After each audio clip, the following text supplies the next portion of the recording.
We're a few days away from Workington Town visiting Odsall's first home match for a few weeks. How much are you looking forward to being back on home turf at Odsall? Yeah, absolutely. Yeah, I spoke to the players, and it's been a few weeks since we've been at Odsall, so everybody's looking forward to getting back and welcoming what we know will be a really energised Workington Town team as well. We know they're going through some adversity, but within that, you often find strength within yourselves, and they'll be a very hungry team. They'll be playing for a lot of pride, and that makes them a really dangerous outfit.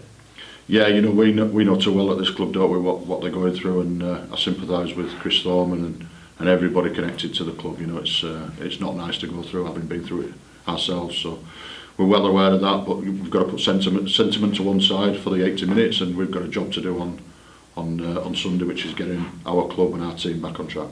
Is that a continuation of what we saw last week, those improvements? Is it a case of doing it for longer, for more sustained periods?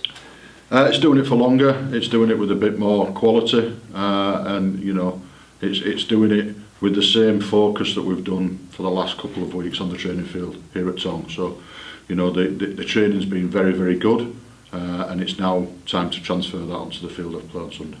Is a fast start important? You often hear of when teams go up to Cumbria, you get ambushed at the start of games, and it's obviously the other way around this time. Is a fast start important to setting the tone of the game? I think a fast start is always important, Luke, and I think a fast finish is as well.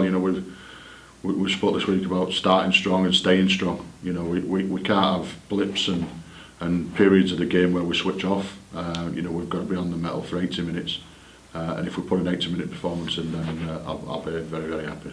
The Championship, the table doesn't like the end of the season, but Workington are a better outfit than the results perhaps suggest. With everything they're going through, we saw one went up there early on in the season. It's going to be a really tough game, and with confidence maybe a little bit lower. It's going to be a real arm wrestle. It's going to be one where we see a lot of what the players are about and the fight they've got in themselves.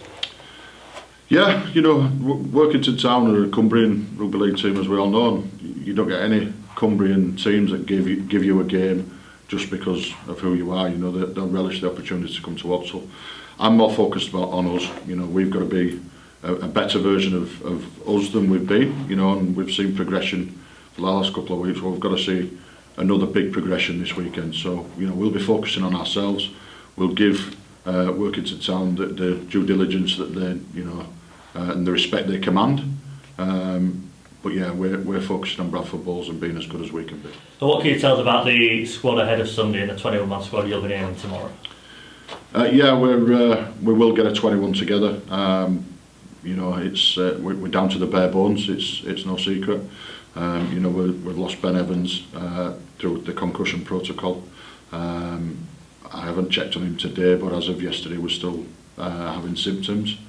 Which means his return to play is delayed. So Ben will definitely miss the game. We've got a bit of illness within the camp and a few niggles as well. So we're down to the bare bones, but there's nobody complaining. We'll have 17 blokes that are healthy enough to take the field on Sunday, determined enough to go and get the 2 points as well.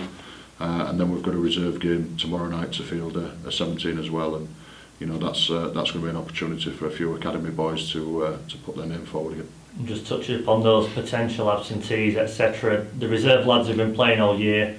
They've been chomping at the bit to get a shot, and with the absentees in the first team, they might get a shot this weekend, and that shows the value of having a reserve grade and how that pathway works. It gets them ready, gets them playing against men if an opportunity arises.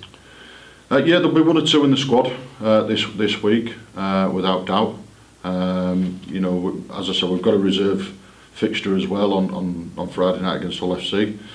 So we've got to put a squad out that resembles Bradford Bulls and that's capable there. So we're going to have to do some juggling. We're going to have to do some mixing and matching.